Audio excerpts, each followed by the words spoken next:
Bonjour.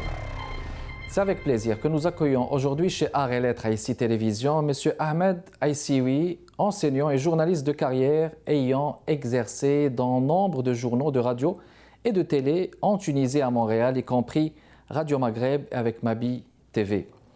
Arrivé au Canada en 2012, après un premier séjour en 2001, Ahmed Aïsioui a lancé Tune Easy Event, l'homonyme phonétique de Tunisie Events. Une boîte de prod avec laquelle lui et son équipe ont réalisé de beaux spectacles à Montréal, notamment avec le maître du Malouf, tunisien Zied Gharsa. Ensuite, ils ont lancé la Véranda, un organisme à but non lucratif qui produit le Festival des Nuits de Carthage à Montréal. Ici Kamal Benkiran, bienvenue chez Arts et Lettres, mesdames et messieurs. Ahmed, je vous souhaite la bienvenue parmi nous. Yaïchek, pour commencer sur un mot typiquement tunisien, donc je suis très heureux vraiment de ce premier touch, de ce premier contact avec toi, Kamel.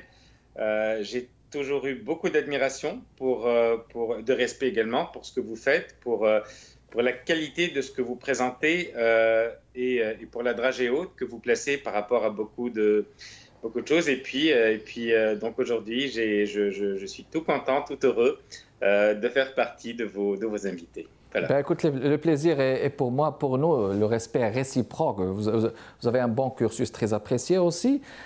Un cursus donc, en tant qu'enseignant, en tant que journaliste de carrière, vous avez exercé dans des stations en Tunisie et ici aussi, les gens, le monde vous connaît aussi de par vos engagements à la radio communautaire. Qu'est-ce que vous retenez de cette expérience comme journaliste ici, Ahmed, dans un premier temps?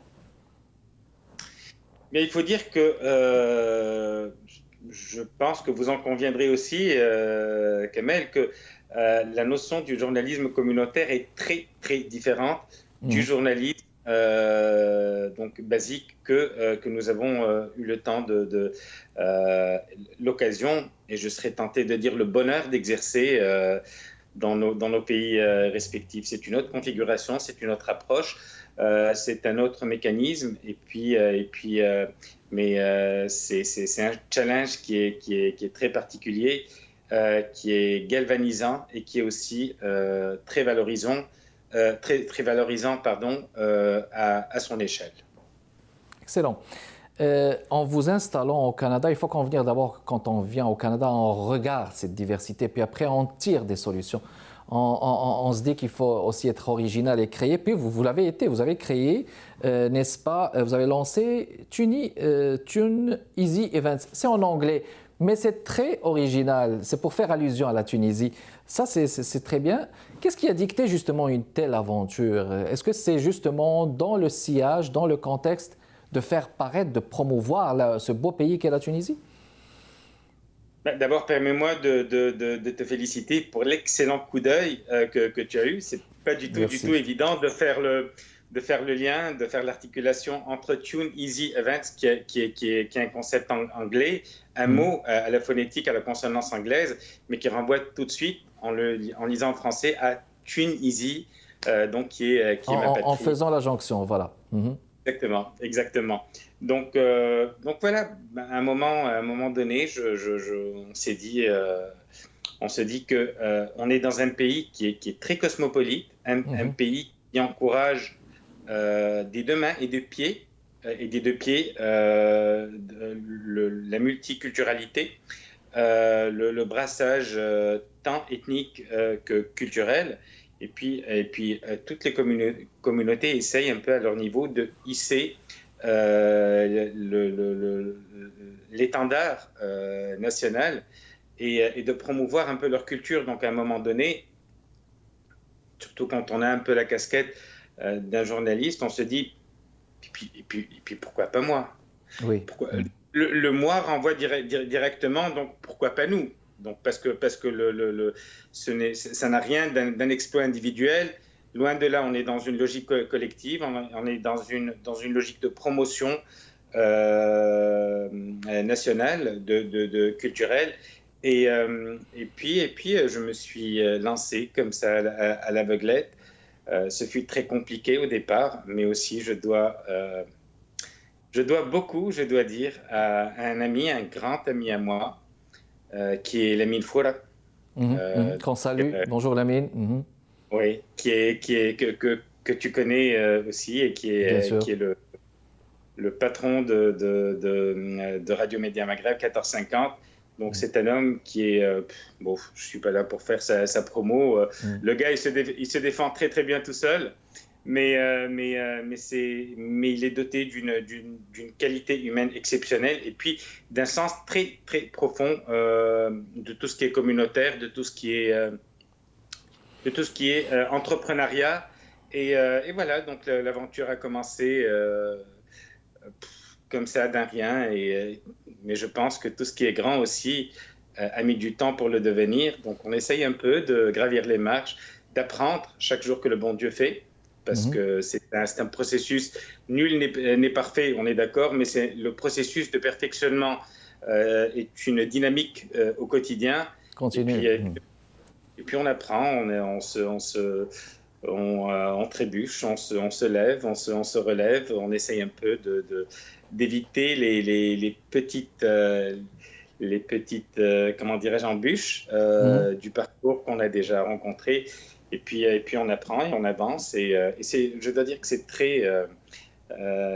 très enrichissant comme expérience. Excellent. Alors, quand vous dites tout chemin, il y a des embûches, il y a des difficultés. Et c'est normal parce que ça permet justement de rendre les choses solides. Oui, exactement. Parce que sans ça, vers la réussite, il faut qu'il y ait l'échec, l'hésitation, le doute. C'est le chemin, un espace, c'est carrément le tremplin vers la réussite. Vous avez produit Véranda. Vous avez lancé aussi... Permettez-moi de renchérir. On peut essayer 999 fois. Oui. Je pense, pour ne pas dire de bêtises, je pense que Thomas Edison, ou je peux me tromper complètement, disait « J'ai essayé la chose 1000 fois, je n'ai pas échoué 999 fois, mais j'ai utilisé la mauvaise méthode 999 fois. » Oui, mais c'est-à-dire qu'aussi il y a la persévérance, parce que s'il avait lâché, il y aurait rien de tout ça et la réussite n'aurait pas été à l'ordre du jour. Le temps d'une pause, on revient continuer la discussion avec vous. Ahmed Aïssioui est notre invité d'aujourd'hui. Mesdames et messieurs, restez avec nous. De retour avec vous, mesdames et messieurs, chez Arts et Lettres, on reçoit Ahmed Aïssioui, enseignant, journaliste et non seulement ça, directeur du Festival de Carthage à Montréal. On va parler de ça, il y a toute une équipe là-dessus, mais on va continuer à parler avec Ahmed. On parlait justement de persévérance, de réussite, et il faut dire que ce dicton, il s'applique, toute peine mérite salaire. Et tout salaire mérite peine, ça va dans les deux sens. La réussite, c'est un long chemin parcouru, c'est un long chemin d'embûches, de choses pénibles et difficiles. On va parler de Véranda, cet organisme qui produit les festivals, le festival Nuit de Carthage. On va dire un premier festival, mais avant, il me semblait que j'entendais aussi une projection vers le festival du Jasmin. Est-ce qu'on parle des deux? Est-ce qu'on parle du même festival, justement? Non, du tout. Dans une logique parfaite, ce seraient deux festivals complémentaires, mais ce sont deux festivals totalement indépendants. La façon de faire, le public cible et la ligne artistique même, elle est différente l'un de l'autre, Kamel. Donc, c'est deux événements totalement indépendants, sans aucun lien de parenté. Excellent.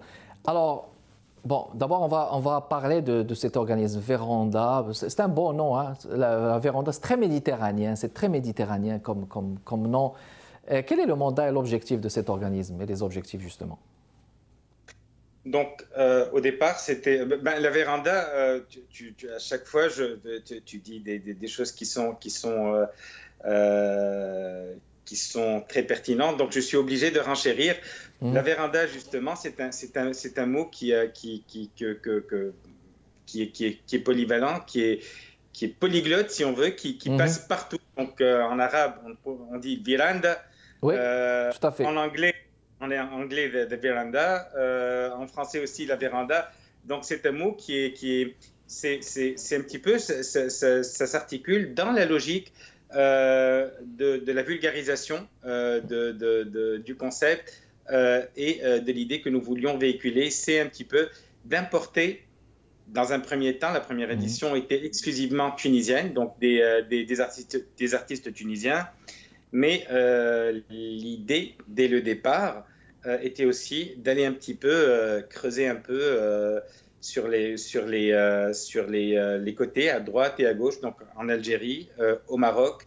Le patrimoine aussi subsaharien est d'une richesse inouïe. Vraiment, ils ont des musiques, des couleurs et des tonalités qui sont extraordinaires. Ça pourrait aussi s'étendre un peu au Moyen-Orient, donc la Turquie aussi. C'est tout un projet, mais on a préféré, on a commencé avancer doucement, y aller tout doucement. Et puis, je pense que ce serait un petit peu réducteur de s'astreindre à une certaine mesure, alors qu'on peut brasser large, qu'on peut toucher plus de monde et qu'on peut aller vers d'autres cultures et dans l'universalité de la chose. C'est un peu dans ce sens que nous voulions naviguer. Et puis, je pense que c'est très, très important d'avoir une ligne directionnelle au départ. Vous savez, autant que moi, cher ami, vous connaissez l'adage qui dit « Il n'y a point de vent favorable pour celui qui ne sait où aller ». Tout à fait. Donc il faut avoir une vision. Une boussole devant soi. Pardon? Oui, absolument. Une boussole devant soi, quand vous dites une vision, donc, qui permet de guider ce chemin. Alors, ce festival, on va parler de ce festival, Ahmed, si vous voulez bien. La première édition, bon, on va récapituler, un petit exercice de mémoire. Voulez-vous nous parler de cette première édition pour rafraîchir la mémoire des gens qui ont été présents ou qui n'ont pas été? La première édition, comment il s'est passé? Oui, alors pour la première édition, c'était un peu une opération kamikaze parce que je débarquais un petit peu comme une petite crevette dans un océan. En toute humilité, vous savez, je n'ai jamais organisé et puis, vous savez, quand vous êtes perfectionniste et que vous avez le sens du détail, ça peut être très compliqué parce que ça peut prendre le dessus sur les choses et vous rendre vous-même l'existence encore plus compliquée. Tout à fait, le perfectionnisme, tout à fait. Surtout pour les éternels insatisfaits de ce qu'ils font ou de leurs œuvres. Donc, ce qui est... qui se remettent en question aussi. Hein. C'est un travail de tous les instants, Kamel. Ceux qui s'endorment confortablement sur leur laurier, je pense que c'est des gens qui ont une conscience tranquille. Et je pense que la conscience tranquille ne va pas forcément avec quelqu'un qui travaille beaucoup. Parce que quand on travaille beaucoup, quand on bouge beaucoup, évidemment qu'on fait des erreurs. Et donc, c'est la preuve aussi qu'on est un peu... qu'on est en train de bricoler, qu'on est en train de faire des choses. Donc oui, une remise en question s'impose. D'ailleurs, les enseignements de la première édition D'ailleurs, c'était la première, vous avez ramené le chanteur Ziad Rarsa, est-ce que c'est bien ça? Non, c'était des événements hors festival. D'accord, je vous laisse continuer, d'accord. Mais la première édition, c'était 7 soirées. Donc, il y avait Samia Orosman, l'humoriste, qu'on a fait venir de France. Il y avait Ralia Ben Ali, et puis j'avais tenu absolument à ce que ce soit une femme qui ouvre le bal, qui ouvre le débat. C'était un hommage. Et puis, on ne pouvait pas se permettre de rater ce rendez-vous avec l'histoire sans rendre un hommage vibrant aux femmes, de surcroît aux femmes artistes. Donc il y avait Ralia Ben Ali, il y avait aussi Murtada, il y avait Rawda Abdallah, il y avait le danseur chorégraphe extraordinaire Rojdi Belgesmi, Ahmed El Mejri. C'était quand même cette soirée, et c'était un projet colossal. Vous savez un peu, quand vous n'êtes pas encore entré dans le moule. Mais vous ramenez des artistes d'une envergure. Bon, on va faire encore une pause, mais on ne va pas vous couper la parole, on va continuer. Donc après, mesdames et messieurs, restez avec nous, une belle conversation avec notre invité Ahmed Aissaoui. À tout de suite.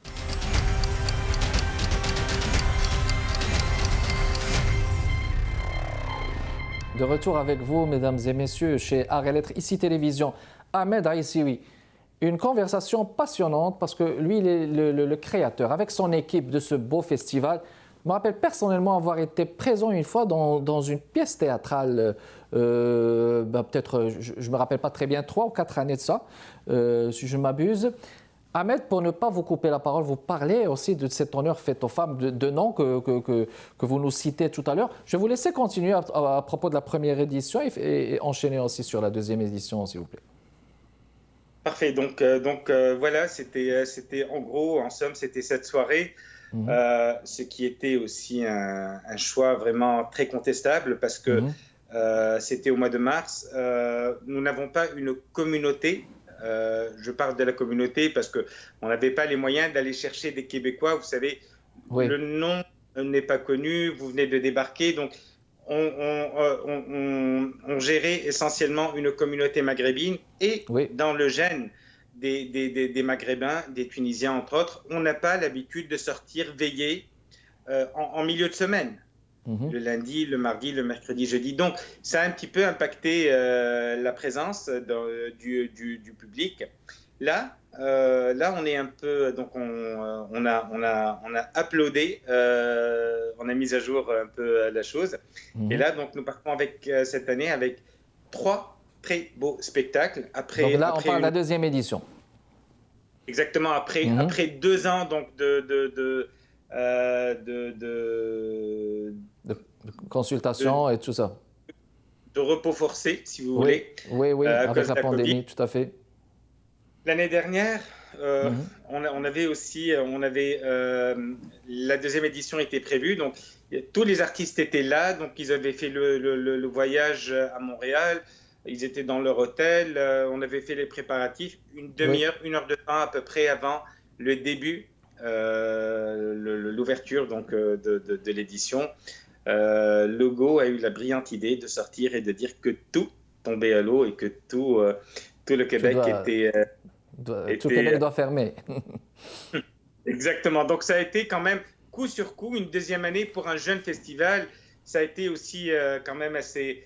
Mais ce qui est bien, ce qui est bon, c'est que l'équipe s'est renforcée avec des éléments extraordinaires. Donc, avec cette année Fakhri Ben Mariam, donc, qui est excellent directeur technique, Eline Ben Saïd, donc, qui est la directrice artistique, donc Farah, Hanen. Ce sont des gens qui sont passionnés, mais au-delà de la passion, qui sont aussi très compétents. Donc ça renforce un peu la musculature et ça raffermit la colonne porteuse du festival. Donc cette année, nous partons avec 3 grands spectacles du 3 au 7. Du 3 au 7 novembre, c'est ça? Excuse-moi, du 5 au 7 novembre. Pardon. Du 5 au 7 novembre 2021, voilà. 3 spectacles du 5 au 7. Voilà, le 5, 6, 7. Et évidemment, donc, pour chaque soir, c'est 2 plateaux, donc 2 artistes ou 2 bandes, si ce n'est 3. Donc le premier soir, ce sera 3 rappeurs. On parle de WMD, de Empire et de Alpha. Qui sont donc 3 rappeurs vraiment avec une notoriété très importante en Tunisie. D'ailleurs, ils viennent de faire WMD and Empire, ils viennent de faire un duo avec Lotfi Bouchner, le grand Lotfi Bouchner, qui ne s'amuse pas à faire n'importe quoi. C'est important. Mais il faut le ramener dans les prochaines éditions, Ahmed Lotfi, parce qu'il a tellement de fans. Hein, il n'y a que vous qui pourrez le faire. on y travaille, on y travaille. Vous y travaillez. On y travaille, on y travaille. Donc ça, ce sera pour le 5. Donc, ce sera une soirée essentiellement donc, pour les jeunes, pour un public jeune et coloré. Parce que je pense aussi que le rap est une expression d'une jeunesse qui est complètement désabusée, qui est d'une jeunesse dépitée. Vous savez que le renversement de Ben Ali a eu lieu en 2011. Nous sommes en 2021, donc 10 ans. 10 ans de tumulte, 10 ans où la Tunisie a été au creux de la vague. Donc la génération qui est en train de chanter aujourd'hui, qui a 20 ans, qui a 21 ans, elle avait 10 ans, 11 ans. Donc elle a grandi dans un contexte vraiment très atypique. Et je pense que ces gens-là qui chantent les amours manqués, qui chantent le manque de peau, le manque de bol, le manque de travail, le manque d'argent, le manque d'opportunités dans un pays qui veut se vendre comme un pays à opportunité, je pense que c'est très important de le souligner et de donner le micro et la parole à ces porteurs de messages-là, à ces jeunes-là. Deuxième soirée, le 6, ce sera donc Goulouz. On est dans la multiculturalité, donc il fallait absolument la tenue à ce que le Québec soit présent. Donc Goulouz est un groupe québécois d'ici, composé d'Algériens, de Marocains. C'est un melting pot très intéressant. Ils seront avec Dendri qui cette année, Dendri Stambeli, c'est un mouvement de musique qui est remasterisé et qui est modernisé. Donc cette année, ils étaient dans la programmation officielle du festival de Carthage en Tunisie, donc le célèbre festival de Carthage en Tunisie. C'est vous dire qu'on ne ramène pas n'importe quoi, Kamel. Et puis pour le troisième soir, il y aura Yuma et Jam. Yuma, donc c'est un jeune couple artistique, cela s'entend. Un garçon et une fille qui sont géniaux, qui ont chanté, qui ont emporté, qui ont enflammé toute la Tunisie. Et puis ça fait quelques années qu'ils ne chantent plus ensemble. Donc là, on a réussi l'exploit de les ramener l'un à l'autre. Donc ils seront ici pour une primeur. C'est aussi la vocation d'un festival d'annoncer des primautés et des primeurs. Et ils seront avec l'extraordinaire Jam, l'Algérien, donc qui était avec Jmaoui Africa, donc Jam, qui est aussi célèbre, qui est aussi un garçon qui est pétri de qualité. Voilà. Donc une magnifique deuxième édition du 5 au 7 novembre. J'imagine que les gens qui aimeraient donc voir la billetterie, vous avez un site web, j'imagine, Ahmed? Absolument, donc c'est les nuits Carthage à Montréal.com. Nuits de Carthage à Montréal.com. Les gens donc pourraient juste aller sur Google carrément, ils vont trouver ça, ils vont trouver donc la programmation de cette deuxième édition. C'était tout le temps qu'on avait. Ahmed, c'est un plaisir de vous avoir accueilli. Merci beaucoup d'avoir accepté justement d'être avec nous, de parler de ce beau festival. Il faut y aller, mesdames et messieurs. La réciproque est très valable aussi, Kamal. Vraiment. Je vous en prie. Merci beaucoup de votre continuelle fidélité, mesdames et messieurs. Kamal Benkiran avec vous. Prochain invité jeudi à 15h30. Portez-vous bien, à la prochaine.